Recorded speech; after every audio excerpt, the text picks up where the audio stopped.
Ma première femme est tchèque.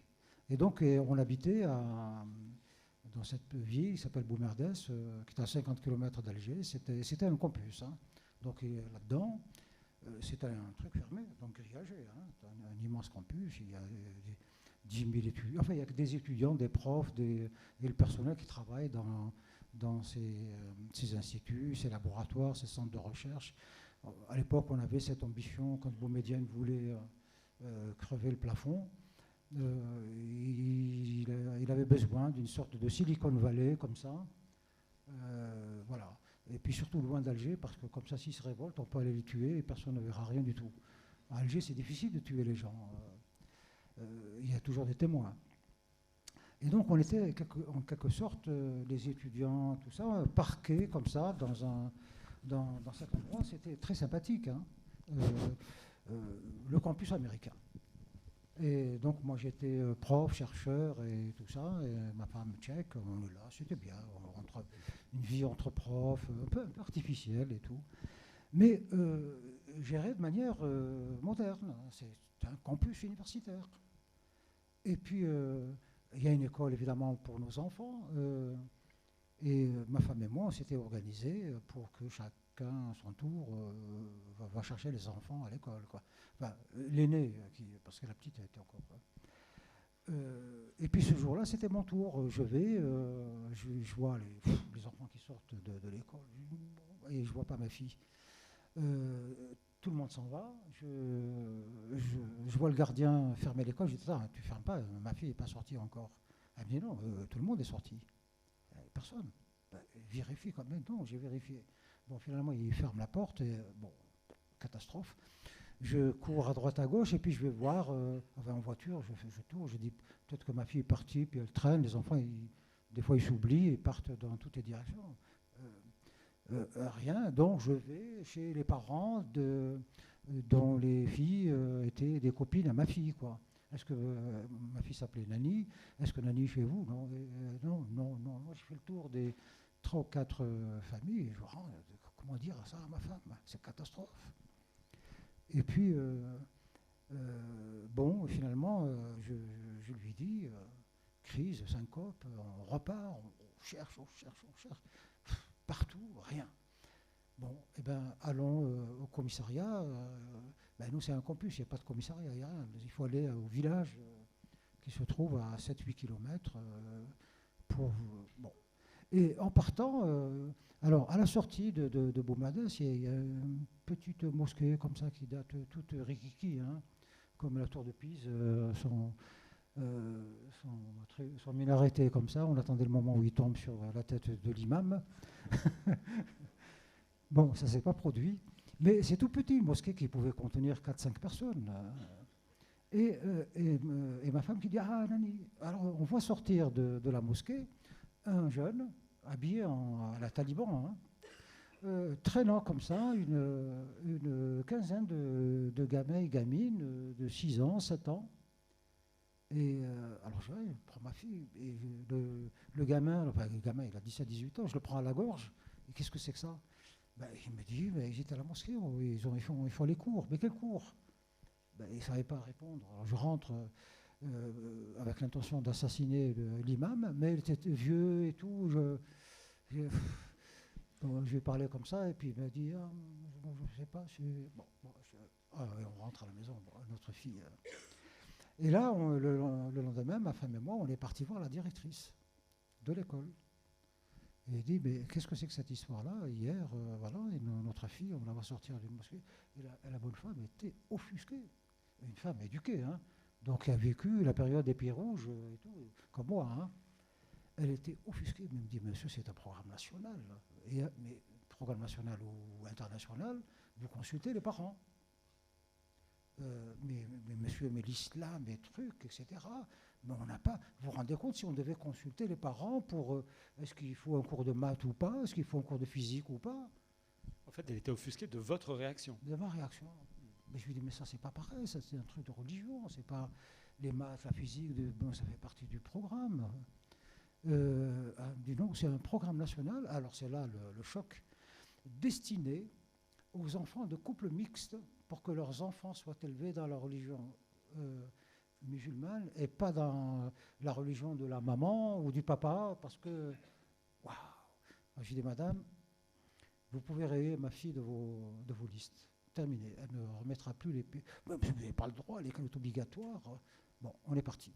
Et donc, 2 jours après, on a amené nos filles à Prague, où elles ont été scolarisées.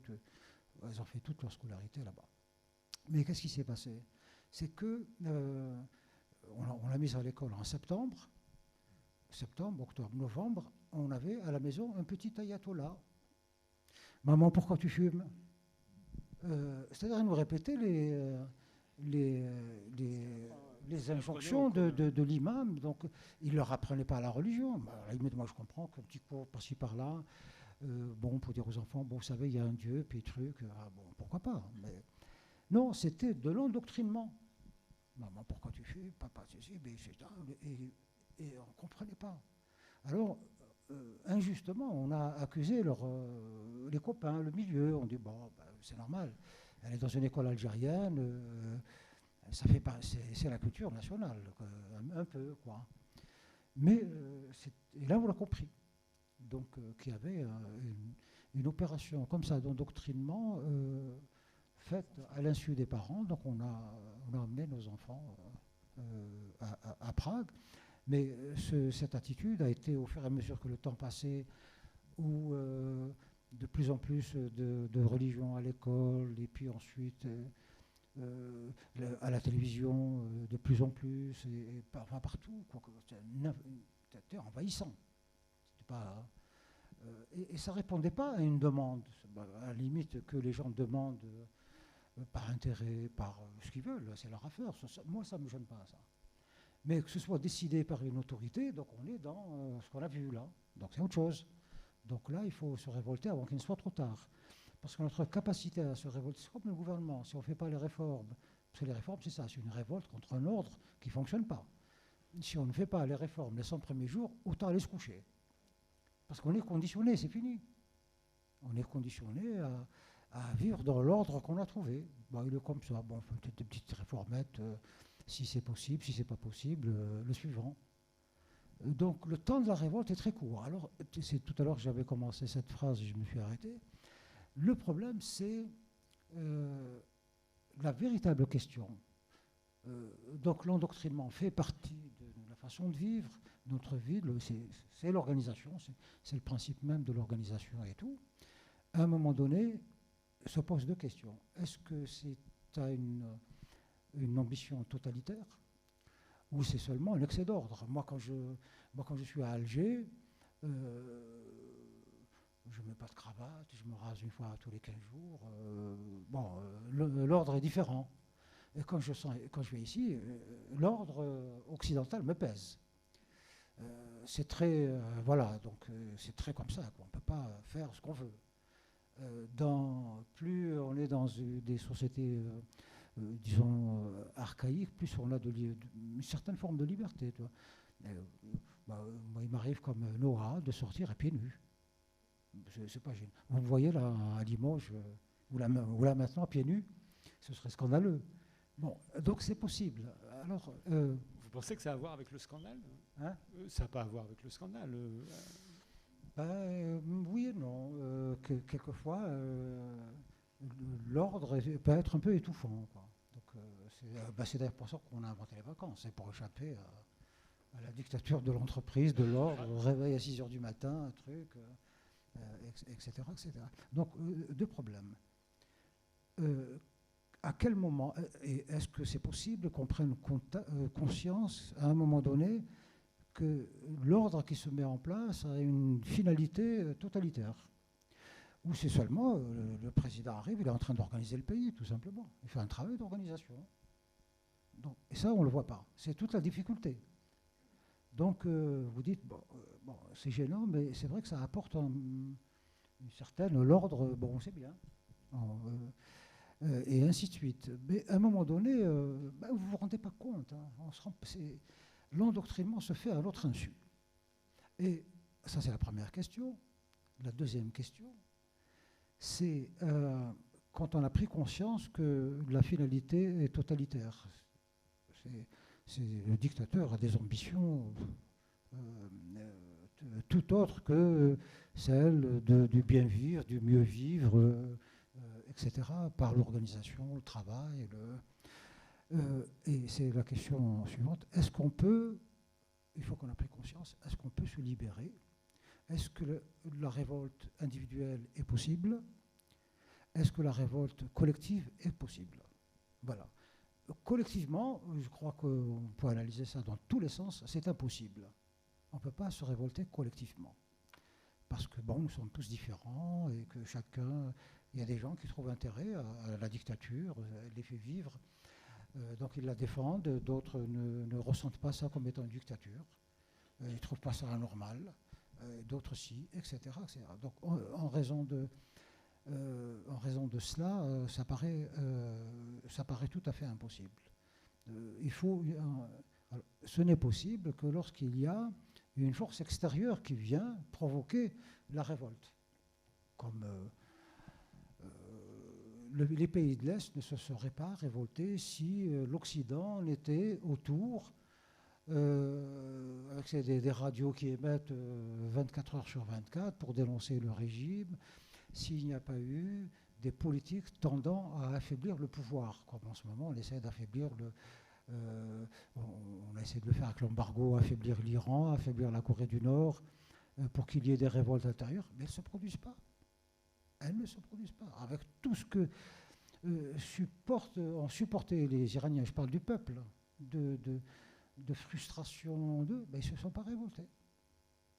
Et les Chinois, ils ne se révoltent pas. Il y a une petite révolte d'étudiants, comme ça, à Tiananmen, en 89. Les peuples, collectivement, ne se révoltent pas. Et de ce point de vue-là, quelqu'un comme Badiou, philosophe Badiou, qui tient ce raisonnement, la révolte collective ne peut être que révolutionnaire.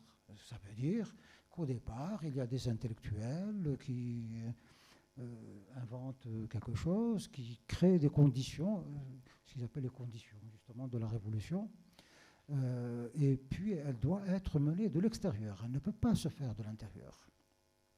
Les gens ont peur, et puis de toute façon, ils croient à l'ordre. Souvenez-vous de la question terrible d'Albert Camus, et si Sisyphe était heureux? Et ben ça, moi, entre parenthèses, Camus était mon voisin, hein, et sa maman était la meilleure amie de ma mère. Et donc, s'il était vivant, je lui poserais la question. Je lui dirais non, tu as raison, pourquoi tu t'es posé la question?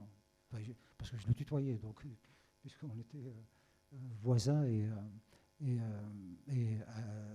amis, comme ça, entre familles, quoi. Bon, évidemment, il avait 40 ans de plus que moi, mais moi, j'étais le petit haut. Eh bien, il a raison. Moi, j'ai toujours vu des dictateurs dans les peuples, dans les dictatures, plus heureux que dans les systèmes libres. Ma femme était tchèque quand la Tchécoslovaquie était. Eh bien, ils avaient une méfiance terrible pour l'Occident. Ils les fascinaient, bien sûr. Mais on leur dit, ben alors, oui, mais voilà, ça ne va pas plus loin que ça. Et ainsi de suite, ainsi de suite. Alors, la révolte individuelle, elle est possible. Alors là, on est tout à fait à l'opposé de Badiou. Et d'ailleurs, ils ont fait un débat extraordinaire que je vous conseille tous d'écouter. C'est Michel Onfray, qui, lui, et je suis d'accord avec lui, il dit que la révolte n'est possible qu'à l'échelle individuelle, locale. Voilà, c'est-à-dire qu'on est une petite poignée. On se met en sécurité par rapport pour ne pas choquer, pour ne pas être dénoncé, pour ne pas, etc. On peut se révolter, mais ça ne va pas plus loin, c'est local. C'est-à-dire qu'on va vivre de manière libre, émancipée. Et alors, c'était le cas dans ces pays-là, la Tchécoslovaquie. Moi, quand j'ai connu ma femme et tout ça, j'ai connu en même temps Václav Havel et toute l'intelligentsia tchèque. C'est des amis, et même c'est des parents à ma femme. Ils étaient heureux dans cette liberté comme ça, en famille. Ils se rencontrent, c'est un charme fou. Ils se rencontrent, ils s'échangent des livres. Ah, tu as lu le dernier truc, voilà. Et ils vivent dans cela. Et puis on se leurre avec la transgression. C'est-à-dire que on va faire des transgressions entre nous, c'est-à-dire qu'on va faire des choses qui soient en Occident et qui chez nous ne se font pas. Chez nous, c'est interdit, on va le faire. Donc, les transgressions, liberté sexuelle, etc., des choses comme ça. On vit de petites transgressions en milieu fermé, hyper sécurisé. Donc, sans l'intervention de l'extérieur, ça ne peut pas. Václav Havel, c'est quand grand écrivain qu'il est devenu et tout ça, c'est ça qui lui a donné ce contact avec l'extérieur et puis aux intellectuels, parce que c'est des pays-là où ces révolutions ont été conduites par des intellectuels, pas par le peuple. Les seules révolutions qu'il y a eu dans ces pays, c'est des petits trucs qui ont été, comment on dit, dans le sang, quoi, étouffés dans l'œuf ou réduites dans le sang. C'est Tiananmen, on a tué tout le monde. C'est Budapest, les Russes qui rentrent. Pareil en Tchécoslovaquie, à Prague, le fameux, comment ça s'appelle, Jan Palach. Jan Palach, ça se prononce Palach, ouais. Jan Palach qui s'immole par le feu sur la place Saint-Venceslas à Prague. Bon, c'est une petite truc d'étudiant qui a duré 24 heures. Hein. Donc voilà. Alors ça nous interpelle aujourd'hui. Alors dans le monde musulman, alors on est devant quelque chose de nouveau. Hein, c'est ça que je voulais dire. La prise de conscience suppose qu'on puisse comprendre le système, hein, donc qu'on ait suffisamment d'éléments pour le comprendre. Des éléments économiques, sociaux, politiques, philosophiques. Avec ces instruments, on peut déconstruire le système, le comprendre. La deuxième étape est beaucoup plus compliquée, c'est la mise en mouvement de la révolte. C'est une ingénierie très complexe. On peut avoir tous les éléments de la révolte et ne pas se révolter. Donc ça veut dire qu'il manque quelque chose. C'est pas évident des révoltés potentiels. Il y en a beaucoup, mais des vrais révoltés, il y en a très peu. Et ce quelque chose qui manque, vous diriez que c'est quoi au juste? Alors, ce qui est nouveau... Parce que ça devient après de l'exemplarité, c'est-à-dire que montrer qu'il est possible d'intervenir et d'entraîner ensuite les autres. Ça, j'y crois beaucoup. Oui, ça, j'y crois beaucoup. Parce que là, oui, donc dans ces choses, l'exemplarité, évidemment, c'était que une fois qu'on a un certain nombre d'éléments, un exemple permet de rassurer. Parce qu'il dit, si lui, il l'a fait, on se dit tous ça, toute notre vie, ben, si lui, il a réussi au bac, il est abruti qu'il est, je peux bien réussir, je suis plus intelligent. Hein, donc voilà, c'est dans les affaires pareil. Si celui-là est devenu milliardaire, alors là, moi, je vais devenir multimilliardaire. Donc on a cette prétention mais l'exemplarité, c'est formidable, c'est ça qui... mais ça reste toujours local, hein, je veux dire que c'est votre voisin à qui si vous n'êtes pas connu, si on ne vous voit pas, c'est très difficile. Justement, pardon. Là, alors, pardon, juste pour... c'est qu'aujourd'hui, nous sommes, par rapport à l'actualité d'aujourd'hui, c'est que nous sommes face à des systèmes que nous ne comprenons pas, parce qu'il y a des acteurs nouveaux dans les systèmes totalitaires qui se mettent en place aujourd'hui. On les a perdus de vue depuis très longtemps. C'est le religieux. Aujourd'hui, on a affaire à des acteurs nouveaux. C'est Allah, c'est le prophète, voilà, c'est un univers religieux. Et là, on ne sait pas comment analyser ces choses-là. Pas du tout. On les analyse très bien du point de vue de la religion. Mais nous n'avons jamais vu, nous vivants, hein, depuis que les sociétés modernes existent, ça dure à peu près 2 siècles, nous n'avons jamais vu une religion gouvernée, encore moins une religion s'engager dans la course au pouvoir, prendre le pouvoir et faire donc un conditionnement nouveau. On a l'Iran, mais on n'a pas la possibilité d'y aller, donc on ne sait pas. Et puis c'est tellement particulier, c'est des chiites. Hein. Le chiisme est quelque chose de beaucoup plus difficile à comprendre que le sunnisme, beaucoup plus. Donc, alors on voit effectivement, et on est assez démunis et on est là-dedans. Aujourd'hui, on est là-dedans. On voit bien que partout qu'il y a, une religion donc, qui tire sa substance en partie de l'islam, mais en partie d'un nationalisme, on va dire, arabo-musulman de ces 100 dernières années ou ces 200 dernières années, mais qui empruntent à la modernité, hein, parce que les islamistes, ils sont tous, les chefs, ils sont tous beaucoup plus modernes que nous. Ils connaissent la finance internationale, ils connaissent la politique. Exemple, Tariq Ramadan, il sait tout plus que nous. Donc, il sait la philosophie, le truc. Et en plus, il connaît l'univers musulman comme nous. Enfin, nous ne savons rien de cet univers. Alors que notre univers, lui, il le connaît mieux que nous. Et ils sont tous comme ça. Ils sont tous comme ça, dans tous les domaines. Hein. Ils ont rattrapé 14 siècles de machin, quoi. Ils sont à jour dans la physique nucléaire, ils sont à jour dans la finance internationale, ils sont à jour dans la politique, dans les grandes questions philosophiques. Ils sont à jour. Alors que nous, on est encore au niveau du cours préparatoire s'agissant de l'islam et de l'islamisme et de la connaissance de ces univers qui restent quand même assez très magiques.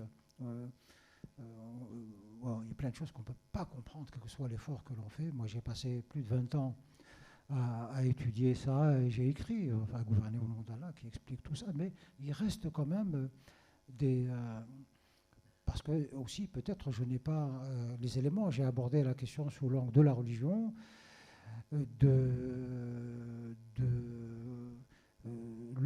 l'organisation, on va dire, de l'État musulman. Bon, on a l'expérience passée. Nouvelle, on ne sait pas trop. Mais en revanche, sur le plan psychologique, psychiatrique et tout ça, je n'ai pas les éléments. Moi, je ne suis pas psychiatre pour analyser. Alors que, par exemple, dans les autres religions, ça, depuis des décennies, depuis des siècles même, on l'a fait et refait. Vous lisez des commentaires, des études psychiatriques de la Bible, mais c'est des livres comme ça, il y en a des milliers, très fouillés, donc en partant de questions de ce que permet la philosophie, la psychiatrie, la psychanalyse, etc. Vous faites une lecture de la Bible qui n'a absolument rien à voir avec la Bible que vous lisez en tant que croyant. Ça interpelle des mécanismes très profonds de l'être humain à titre individuel et au collectif, c'est tout à fait différent. Ça n'a strictement rien à voir. On n'a pas ces éléments. Donc on est dans une situation passive et quasiment de défaite annoncée, puisqu'on n'arrive pas à nous mettre en mouvement dans la compréhension de la chose. C'est 2084, en fait, pour revenir un peu à 2084, c'est une tentative je ne sais pas comment, j'ai pas pu expliquer comment on prend le pouvoir. C'est pour ça que je ne l'ai pas abordé dans 2084. Je suppose que c'est fait. Voilà, que ça y est, toute la planète. Et qu'avant 2084, il ne se passe rien. Enfin, il n'y a pas de passé. Ici, là, dans le roman, on dit oui, il y a une guerre nucléaire, oui, c'est ça, des trucs, etc. Mais ça, c'est l'auteur qui le dit, les gens ne savent pas. Et ils voient bien des endroits comme ça vitrifiés dans leur habitant, mais ils ne savent pas ce que c'est. Et ils pensent que la Terre est comme ça, c'est vitrifié. Et que dans cette région, tous les gens naissent difformes, ils ne connaissent pas la radioactivité, donc ils ne font pas le lien. Mais l'idée, c'était que alors, dans l'état actuel, on ne sait pas comment la prise de pouvoir est en train de se faire. C'est certainement pas par la violence. Là. Ça, c'est vraiment, ça c'est rien du tout. Il ne faut y accorder aucune importance. C'est des trucs qui n'ont pas d'avenir. Daesh, dans une année, 2 années, c'est fini, comme les GIA en Algérie, comme Al-Qaïda, comme tout ça, ça vient, ça disparaît, ça laisse aucune trace. Hein. Non, le mouvement fondamental, lui, il est très construit, c'est très profond, il a un côté comme ça guerrier, tout ça, mais c'est assez secondaire. C'est un univers qui est en train de se mettre en place, donc qui nous prend peu à peu, hein, puisque. Vous dites qu'on est au début, quoi, d'une certaine façon, d'une nouvelle ère. Ah non, non, alors ça dépend. Quand je suis optimiste, je dis oui, on est au début, mais il y a des moments où je vois des choses où je suis très pessimiste, je dis c'est trop tard. C'est trop tard parce que il y a le converti, évidemment. Le converti, il est là, on le voit. Donc, un gamin ou jeune, ou peu importe, qui tout d'un coup se met à invoquer. Voilà, il est dans un univers magique, hein, d'une religion qu'il ne comprend pas. Il n'y a d'ailleurs pas besoin de connaître une religion pour être religieux. C'est ça. Hein. Vous savez qu'en Europe, quasiment jusqu'au XVIIIe siècle, disons jusqu'au XVIIe siècle, il était interdit de montrer la Bible au peuple. Les gens n'ont jamais vu la Bible. C'est un livre sacré et ils n'avaient pas le droit de la lire. Alors, là, la chose ne s'est jamais produite. On a inventé maintenant le petit bréviaire pour le catéchisme, notre Père qui est etc., etc. Voilà, 2-3 trucs comme ça. C'est avec ça que l'Église a fonctionné, a converti toute la planète. La Bible était un livre. Voilà. En revanche, le Coran, il est partout. Comme maintenant aussi, la Bible, on la trouve dans tous les hôtels, dans les tiroirs, mais à l'époque, non. Et l'idée que peut-être on convertit plus facilement quand on ne connaît pas la religion. Moi, j'ai assisté par curiosité quand je travaillais sur ces questions. J'allais dans les mosquées, mais je me dis, mais c'est une bande d'ignards, mais ils ne savent rien de rien, c'est pas possible. Mais c'est comme ça que ça fonctionne, quoi. Si on émet du savoir, ça ne fonctionne pas, parce que le cerveau va se mettre à fonctionner et il va donc questionner chaque mot, et ça bloque la pensée. Donc il s'agit d'avaler, quoi. D'avaler par cœur les choses. Mais 2084, pour dire, voilà, si on ne fait rien, si on n'agit pas, si on ne fait pas cet effort voilà, ça va être comme ça. Ça ne veut pas dire qu'on sera malheureux. C'est une dictature. Ati n'est pas malheureux. Aucun des personnages de 2084 n'est malheureux. Ils vivent la situation, c'est la leur. C'est la leur. Et donc, alors, on peut être dur, pourquoi pas, on va les vivre comme ça, bien sûr, on peut mais... Et les livres peuvent aider à... je crois pas. Non, je crois pas trop. Hein. Je crois pas trop que... c'est le livre en soi n'a pas de... D'abord, un livre, le plus souvent, est mal lu. Mal lu. Mal lu. Moi, j'ai été un jour comme ça dans une conférence comme ça. C'était tellement sympathique que j'ai ri, mais après, je suis rentré avec une frustration terrible. Hein. Je parlais de mon roman, Le Serment des barbares. C'est la quintessence c'est exactement ce qu'il ne faut pas lire, quoi. C'est la violence. Je travaille sur la violence parce que là, on n'a pas le temps d'en parler, mais l'un des ressorts majeurs de toute croyance, c'est la violence, quoi. Mais c'est compliqué pour comprendre ça, il faut du temps, bon. Donc on parlait de ça, mais pas de la violence en tant que fondement de l'univers. Hein.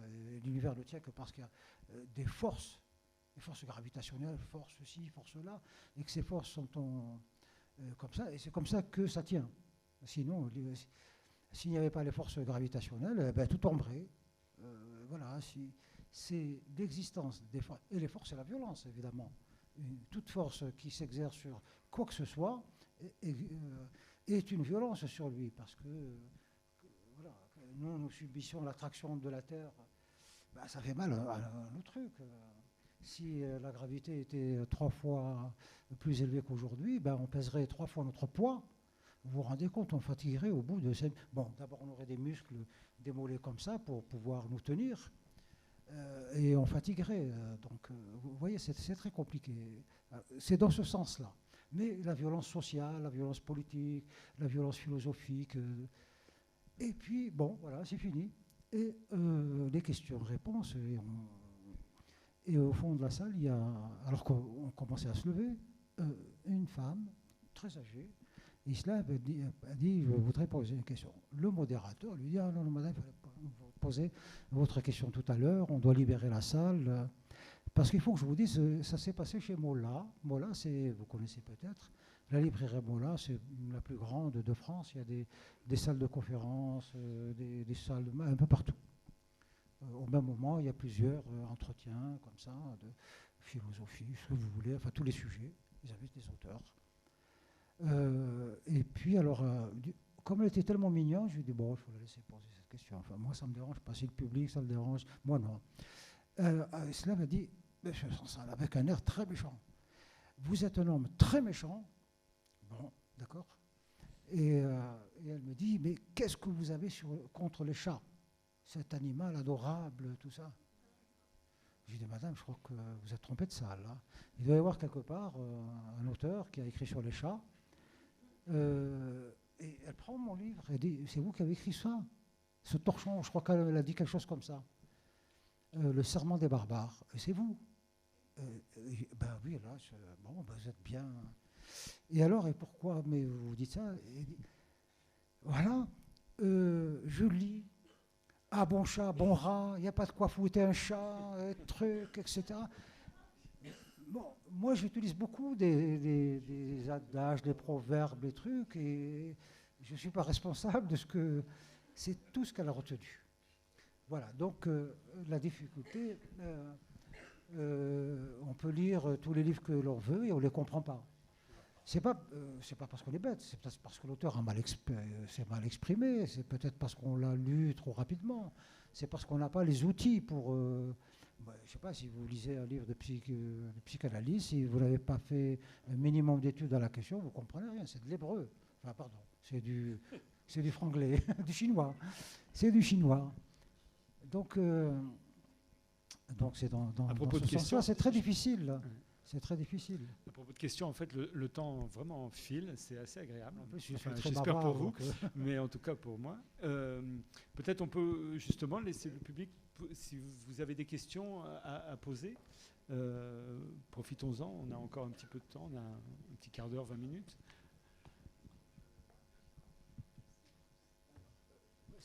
Sinon, on repart. Hein, on repart. C'est que je suis tellement bavard que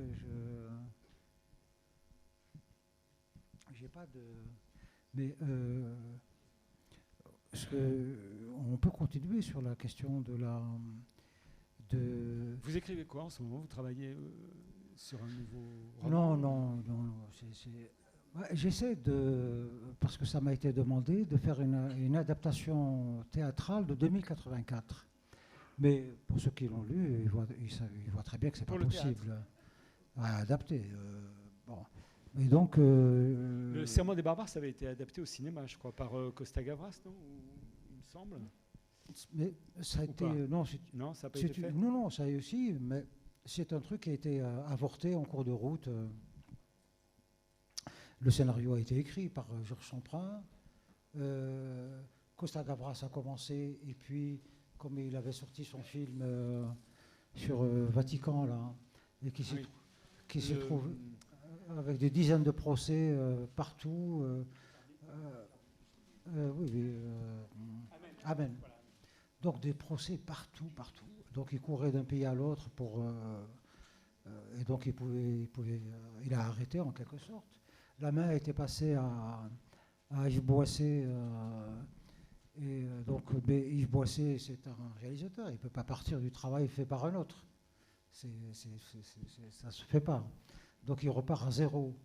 Et entre-temps, ma situation s'est beaucoup dégradée en Algérie.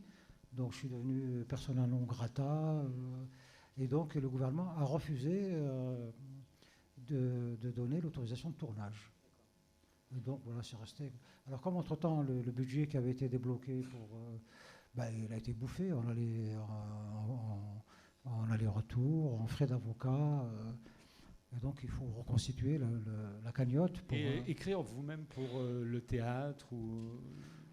Bah, j'ai écrit quelque chose comme ça, mais toujours, moi j'ai... Parce que vous êtes vraiment un écrivain de l'imaginaire du roman, vraiment, ou des essais, mais du roman. Le théâtre, c'est trop difficile. Ouais. C'est trop difficile. Donc si c'est pas sur commande, moi je me lance pas. Donc c'est vrai, j'ai fait une pièce radiophonique qui m'avait été commandée par France Culture. Bon, donc je l'ai faite. Elle a été jouée, elle est passée sur France Culture pendant je sais pas, un ou 2 mois. Et puis ensuite, elle a été adaptée au théâtre à Montpellier. C'était quoi? C'est une pièce, hein. Oui, mais écrite pour. Hein, je veux dire dans le même, oui, sur le sujet, je veux dire, c'était. Non, c'est un. Non, c'est une histoire d'un couple qui. Un couple se forme dans des conditions particulières. Hein, c'est dans un environnement. Voilà, donc c'est son terreau. Donc il naît dans ce contexte-là. Si vous le déplacez, je ne sais pas si ce couple va résister au questionnement qu'entraîne, notamment par exemple dans un couple mixte. Imaginez un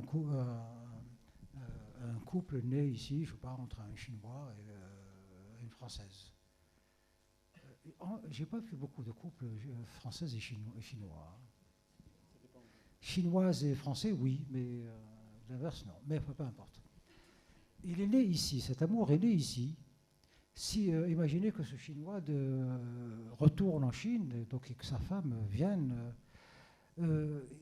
est-ce qu'il résistera au temps? Je ne crois pas. Je ne crois pas parce que je ne sais pas si vous vous souvenez de ce film américain formidable. Hein, oh là là, mais vous êtes devin et prophète. Jamais sans ma fille. Quel film formidable. Hein. Voilà un couple d'un Iranien, médecin, une femme et tout ça. Et voilà, et aux États-Unis, c'est merveille. Ils ont une petite fille adorable. Ils habitent une maison, enfin, de conditions extraordinaires. Et puis, voilà, mais bon, le mec, la nostalgie, les trucs, je ne sais pas ce qui se passe dans sa tête. En tous les cas, il dit à sa femme, on va aller à Téhéran, voir mes parents. Elle a peur, Téhéran, la révolution, les ayatollahs à chaque coin de rue. Et donc, elle refuse. Mais bon, il la baratine et il finit par la tromper, quoi. Que non, enfin bref. Arrivé là-bas, ça se passe très bien. Elle découvre sa famille, l'Iran par la bonne, par le vu du bon côté. Les parents, les fêtes tous les soirs, etc. Et puis ils sont venus pour 2-3 semaines. Donc elle est dans le bonheur. Puis elle découvre des choses. Le mari, qui était un super américain, qui commence à devenir un super iranien. Et puis, on lui enlève la fille. Il lui enlève sa fille. On l'éloigne. Et alors, on voit cette petite fille qui est comme ça, en tchador, la prière. Waouh! Et alors là, le piège s'est refermé. Donc, elle kidnappe sa fille, après des souffrances incroyables. Incroyables. Elle joue la comédie. D'abord, elle se révolte, elle est battue, elle est tout ce que vous voulez. Ensuite, elle joue la comédie elle-même, elle met le voile, elle joue la bonne musulmane, dévouée à son mari, et tout, et tout. Et puis, et en fait, elle était en train elle essaie de prendre contact avec l'ambassade, ça ne marche pas, les Américains disent, on ne se mêle pas de ça. Finalement, elle kidnappe sa fille, elle s'en va, mais c'est un film extraordinaire, extraordinaire. Je vous conseille vraiment, ce soir même, de voir ce film, parce qu'il est très... il est représentatif. Voilà, il répond bien à ta question et de tout ce qu'on vient de dire. D'accord. Oui. Alors, toujours pas de... Ah, bah voilà. Qu'est-ce que vous pensez du film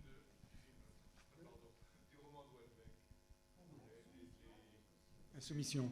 Insoumission. Soumission. Soumission.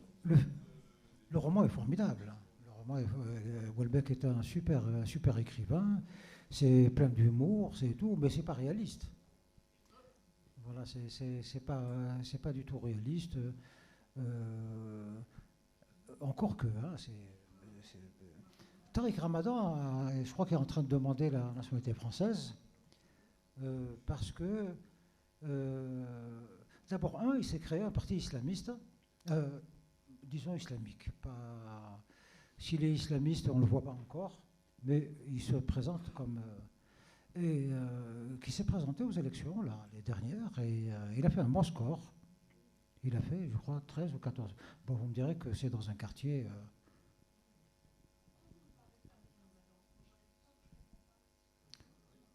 parce que Tariq Ramadan a demandé la nationalité française, et on dit, c'est pas lui qui le dit, qu'il serait en train de créer un parti pour réaliser précisément le projet de Houellebecq. Donc c'est possible, s'il a la nationalité qu'il crée ce parti, il pourrait se présenter aux élections. Hein?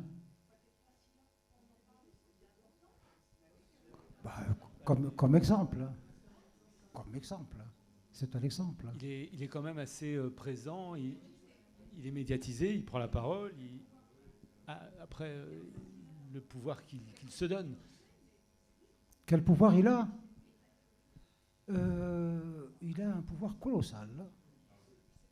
Il a un pouvoir colossal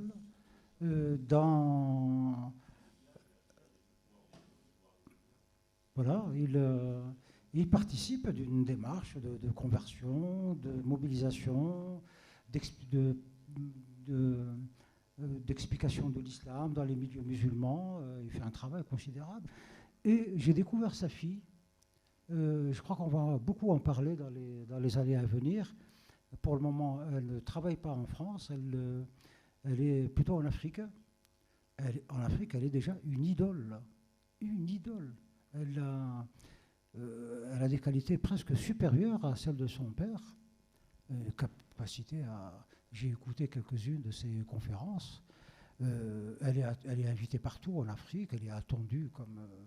elle fait des salles de 5000 personnes, mais elle ne parle qu'aux femmes. Elle ne parle qu'aux femmes dans des conférences. Hein? Comment s'appelle-t-elle? Marine? Je ne me souviens pas de son prénom, mais elle porte le nom de son père, évidemment. Mademoiselle Ramadan. Elle dépasse son père. Là. Oui, et elle est comme son père. Elle est très belle, elle est très charmante, elle est très à l'aise, mais extraordinaire, quoi. Bon, c'est des gens qui font un travail, ils le font bien, donc c'est dans ce sens-là qu'on les observe, et certains les observent avec beaucoup de satisfaction. Il est un héros pour beaucoup de gens, vraiment. Pour d'autres, il leur fait peur. C'est comme quand on parle de Hollande. Pourquoi on parle de Hollande? Parce qu'il est président. On parle de Tariq Ramadan parce qu'il est une figure de proue des questions philosophiques aujourd'hui. D'autres? Oui, une autre question Ah, pardon, vas-y. Peut-être le micro, une seconde, Marie-Agnès. Daesh, oui. Tout le monde puisse s'entendre. Bon. Tout à l'heure, vous avez dit, Daesh, c'est une affaire presque comme un épiphénomène, ou en tout cas quelque chose terriblement inquiétant, mais en même temps épisodique. Dans votre livre 2084, on pourrait penser qu'on est justement après que Daesh ait entièrement vitrifié la planète et qu'au fond, il n'y ait même plus besoin de couper les têtes qui dépassent, puisque plus personne ne bronche. Donc est-ce que... finalement, votre livre ne dit pas l'inverse de cette affirmation. Non, je n'en parle pas du tout. Non, j'avais dit que je ne sais pas comment l'Abystan va se construire. La démarche partant d'aujourd'hui, comment les choses vont évoluer. Ça, on peut faire des milliers d'hypothèses, y compris l'hypothèse de Houellebecq. C'est-à-dire qu'un parti va prendre le pouvoir, comme ça peut être par des phénomènes révolutionnaires, comme ça s'est fait dans les pays musulmans, notamment en Égypte, où la population, enfin bref, mais on fait tomber le dictateur et arrive un président islamiste. Mais on observe que les mouvements qui veulent prendre le pouvoir par les armes, ils sont précisément limités par les armes. Parce qu'ils ne peuvent pas avoir... Est-ce que vous pensez que 30 000 hommes, et je crois qu'ils sont 30 000, armés d'un armement, pas d'aviation, pas de marine, des armes, on va dire, légères, quelques canons, quelques trucs, est-ce que vous pensez que c'est ça qui va bon, voilà. Et donc il suffit que se mobilisent 2-3 régiments américains, français, tout ça, et c'est fini. Poutine est intervenu, les Russes sont intervenus, bon, ça fait disons 6 mois, ils ont réduit l'armée de Daesh de moitié. Donc ça n'a pas d'avenir. Ça a beaucoup de nuisances, et bien sûr, parce ils organisent des attentats, évidemment. Ils déstabilisent des sociétés entières. Mais en tant que puissance armée, ça ne va jamais loin. En Algérie, les GIA, très puissants, et tout ça, ils ont fini par être éradiqués. Et c'est le cas un peu partout. Donc le mouvement ne se fera pas de cette manière. La conquête n'est pas le mot qui convient, mais c'est celui qui me vient à l'esprit. Ne se fera pas par les armes et ne se fera pas par la démocratie. On n'imagine pas, alors on peut peut-être l'imaginer, disons, en France. Comment Houellebecq a appelé son truc, Abbas, c'est ça, Ben Abbas. Voilà, très cultivé, il crée un parti, il se présente, il gagne les élections, il est président. À supposer que ce soit possible en France. Est-ce que ça se passerait de la même manière en Espagne, en Italie, aux États-Unis, au Canada, en Chine, partout, pour former l'Abistan? Bon, il faut peut-être 3 millénaires pour arriver à ce schéma. Donc ça ne va pas se passer comme ça. Ça va se passer comme ça s'est passé pour l'islamisme. Il y a à peine une trentaine d'années, l'islamisme était absent de la scène, du spectre. Ça n'existait pas, même pour les musulmans. Même pour les musulmans. Aujourd'hui, l'islamisme est partout. Il est dans tous les pays, dans toutes les familles, partout. Et comment il a fait? Ben, on ne sait pas. C'est ce que je disais tout à l'heure, c'est qu'on n'a pas les éléments de comment on ne sait pas. En Algérie, je crois qu'au départ, il y avait peut-être une dizaine d'islamistes. C'était des étudiants qui étaient là, manifestement, ils se comportaient, voilà, sur l'islam, ils tenaient ces discours, ils s'emparaient du micro dans les amphithéâtres, pas du micro, ils montaient sur la tribune, ils haranguaient leurs copains, ils se faisaient casser la gueule tout de suite après. Ben voilà, le résultat, vous le voyez. Voilà. Ils sont aujourd'hui au pouvoir.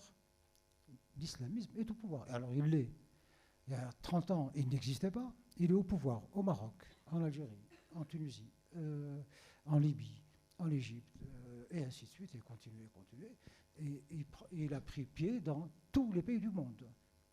J'étais en Chine, je suis allé dans la province des Ouïghours, j'avais l'impression d'être vraiment à Kaboul ou à Alger du temps du GIA. C'est partout, ça va comme ça, partout. Donc c'est ça, et ça, on ne sait pas comment ces choses se propagent. Ni par la démocratie, c'est un véhicule dont ils ne veulent pas, ni par les armes. C'est juste parmi eux ceux qui sont pressés. Ou voilà, des gens comme ça qui disent profitons des petits rêveurs, quoi. Le Baghdadi s'imaginait calife de tout le monde musulman, et puis il rêve, il va mourir dans le meilleur des cas, d'ici une année ou deux, il va être abattu. Et Daesh va disparaître. Pardon, une dernière question là-bas. Oui. Bonjour et merci. Votre parole est magnifique et elle nourrit. Mais je voudrais revenir au tout début de cette soirée avec La langue ne ment pas. C'est quelque chose qui m'a vraiment intéressée et je travaille sur la langue. Enfin, je travaille sur langue, culture et représentation en master. J'ai l'impression justement dans tout votre discours qui m'a beaucoup appris et qui est passionnant, qu'il manque juste peut-être une petite réflexion sur les mots, la langue. Vous venez de dire là il y a 2 minutes, ça a pris, on ne sait pas comment ça a pris, ça n'a pas pris force. Enfin, vous n'avez pas, je crois, développé l'idée du religieux. Est-ce que ça n'est pas plutôt la langue qui est utilisée, la façon de concevoir la langue, de s'adresser aux autres qui est importante? Vous avez dit que nous étions colonisés par les Américains, nous sommes colonisés aussi dans notre langue par les Américains.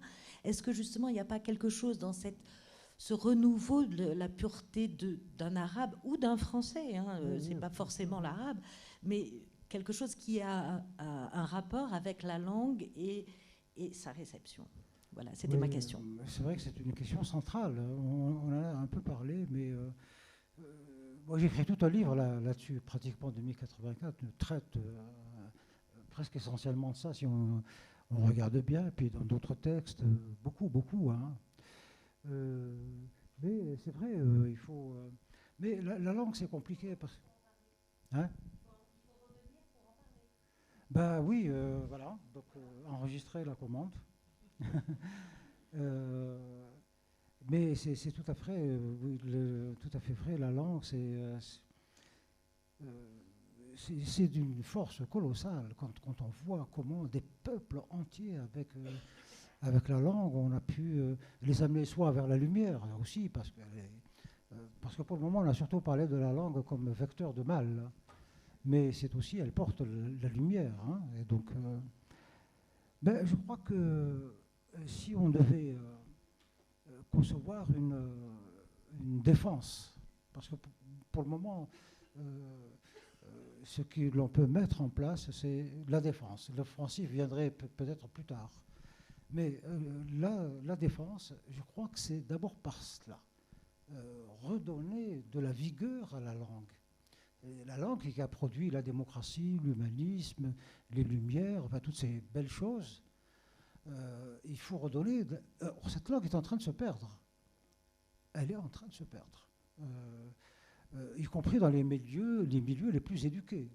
On utilise une sorte de franglais, ou c'est une langue, ce qu'on appelle les langues d'aéroport, mais la langue savante et la langue fine, tout ça est en train de se perdre dans beaucoup de milieux, elle a disparu. Et là, c'est un échec terrible, et des réformes que l'on a faites ces dernières années, je parle en France, mais pas un peu partout, on a tendance à vouloir simplifier la langue, à vouloir la mettre au service de la technologie. Mais la langue n'est pas au service de la technologie, elle est au service de la magie, du rêve, des choses transcendantes, sinon on n'a pas besoin de parler. Et si on vit juste comme ça de chair et d'os, on a besoin de quelques mots, pain, viande, et on n'a pas besoin de verbes, ni de trucs comme ça. Voilà, comme font les enfants. Manger, boire. Voilà. Et ça, on est là. Et les traumatismes, moi j'ai discuté avec des psychiatres et tout ça, le traumatisme des gens qui n'arrivent pas à exprimer leurs pensées est terrible. Il s'enferme parce qu'il devient timide, il a envie de parler pour dire des choses importantes pour lui. Et dans sa tête, il cherche les mots, la première phrase et tout ça, il n'arrive pas, il coince. Et puis il entend les autres parler avec aisance et dire des choses sur lesquelles il n'est pas d'accord. Donc il a vraiment besoin d'entrer dans la conversation pour dire je ne suis pas d'accord, c'est pas ça, il ne peut pas. Il se replie sur lui-même et il va seulement vers les gens qui sont comme lui. Et ça dépérit, une plante que vous n'arrosez pas, que vous ne soignez pas, elle meurt. Et tout à l'heure, quand je parlais de la violence, donc c'était ça la question dans le serment des barbares, c'est cela. Et puis pourquoi la langue s'appauvrit? Il y a des raisons historiques, c'est un peu l'histoire. Les choses vieillissent, les civilisations naissent, grandissent et meurent. Hein, donc une langue aussi, il faut la faire évoluer. Voilà, c'est dans une culture qui s'appauvrit. Parce qu'à la limite, si on ne parle pas la langue, on peut parler la langue de la musique. Il y a d'autres langues, on a d'autres langues. La danse, tout s'appauvrit. S'appauvrit parce que le marché s'est emparé de tout et le marché a besoin de formater, de standardiser. Le marché n'a pas la nouveauté comme ça pour la nouveauté. Il faut que c'est cette difficulté qui. Et c'est pour ça on ne qu'il peut pas aborder ces questions comme ça dans un débat, comme ça rapidement d'une heure. C'est un cycle de. C'est pour ça qu'il faut lire des livres. Vos livres, oui, en l'occurrence. Voilà, vos oui, livres absolument. Donc on va s'arrêter là pour ce soir. Ah pardon, encore une question.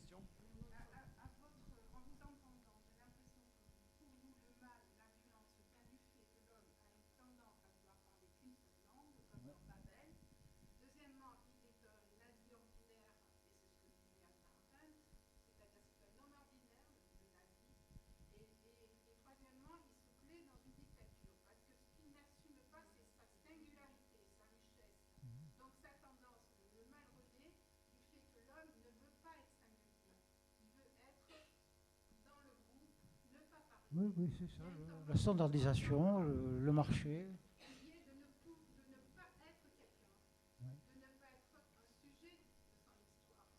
Absolument. Tout à fait. Oui, absolument. L'individu est une notion tout à fait moderne. Les gens ont toujours vécu dans des tribus, des clans, avec des langages pauvres, des choses pauvres. Mais la contrepartie de ça, c'est la sécurité. Ils sont ensemble, voilà. Mais on vous rejette. Le clan vous rejette si vous êtes pas comme les autres. Le clan vous rejette. Et donc vous faites, vous essayez. Les enfants instinctivement le comprennent. Un enfant exige d'être habillé comme ses copains, d'avoir le même cartable, d'avoir le même. Parce que tout ce qui le particularise attire les regards et il est mal à l'aise parce que c'est le regard des autres, surtout un regard réprobateur, le met mal à l'aise et il souffre. Mais tout à fait. Alors, il y a la banalité du mal, mais là c'est une question philosophique qu'on a pour la soirée. Hein. Ouais. Oui. Bon, on va s'arrêter là-dessus, mais espérons que ça ira mieux après. Merci beaucoup.